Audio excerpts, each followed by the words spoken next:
Alright, so I told y'all Thursday was going to be an interesting day, and it definitely was, right? So let's talk about it. I took it's a counter trend support setup mixed with a breakout that's coming off of a demand. So it's a whole lot going on, right? There was a lot going on, and ultimately it's the combination of these things that made me feel comfortable taking the trade, right? Because obviously you can see it's corner trend, and I'm not really a fan of corner trend trades, to be honest, even though corner trend trades cook, especially today. I mean, I feel like all the indices, there was like a double bottom setup that just absolutely fucking cooked. And I happened to take, this was not like, this was separate from that, but this was also a double bottom, like, support setup coming from demand. You can see the demand at the bottom right there. It has no breakup structure, but by itself, I probably wouldn't have taken. I didn't take it. It's the combination of everything. Plus, it was coming off of a 1 hour support level, so I was fairly confident, right? And at different points, I might interject and say different things, but I'm gonna pretty much just let the video run so y'all see what was happening. At this point, I'm just setting up my TP and my runners. I'm saying I'm already anticipating a win, being positive. So at this point, I'm setting up my TP. I'm setting up my runner just so that I don't miss like TP by like a pip or a point. Trying to like do it manually. You know what I mean? That's some forecasting to come. But I'm gonna just let the video run.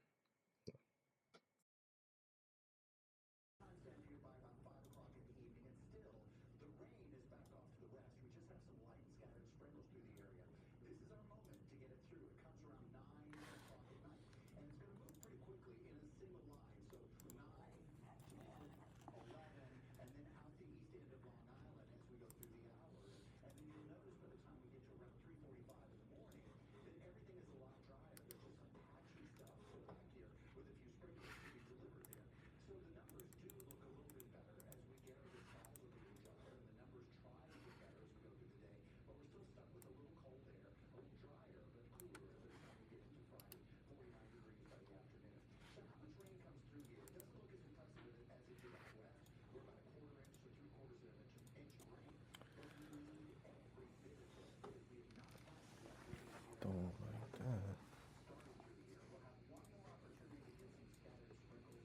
Come on.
No, back to what I said earlier about setting my stop loss and TP and my runner TP so that I don't miss shit, right? So what happened right here?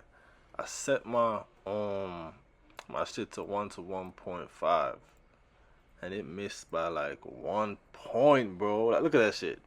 It missed by 1 point. But guess where I went wrong, right? I messed up because I didn't set the accurate stop loss and TP based on the candles.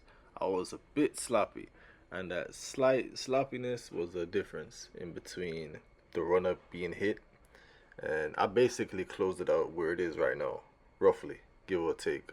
I waited a bit more, and then I closed it. Ultimately, if I had left the TP at if I had left stop loss at break even and just let that shit run, it eventually hit, but that was like way after. I mean, and at this point it's like 11. So, you know what I mean? So that's where I went wrong because you can't see it right here in the video, but where I had my long position for my stop loss, it was a bit couple ticks lower than it should have been. My entry, as you can see, the entry right now is not like perfect as far as the long position. So my placement of my TP for the 1 to 1.5, it was actually maybe 2 or 3 ticks lower, which means that I would have gotten my 1 to 1.5 if I had positioned it properly, but I didn't, and I basically closed everything at basically where it is right now, right? So I hit TP. I didn't get the benefit of the runner, but it was a good day, right? I ain't complaining. That's pretty much what the trade was today. It was not easy. As you can see, there was some drawdown. It took its time. It played around. It hit TP, but then as you can see, there was a whole lot of consolidation or accumulation, whatever you want to call it, right after, and then it went and hit the runner TP, and then it's gonna keep fucking around again for some more time until it eventually just smashes the runner. But by that point, I'm already out of the market. I got up out of there. Yeah, as you can see, this is I think this was maybe the 15 minute. But yeah, that's pretty much what the trade was, man. And you know, it was a winning day for me, and that's pretty much what it was. I'm gonna catch y'all tomorrow, and until then, y'all be safe. Peace.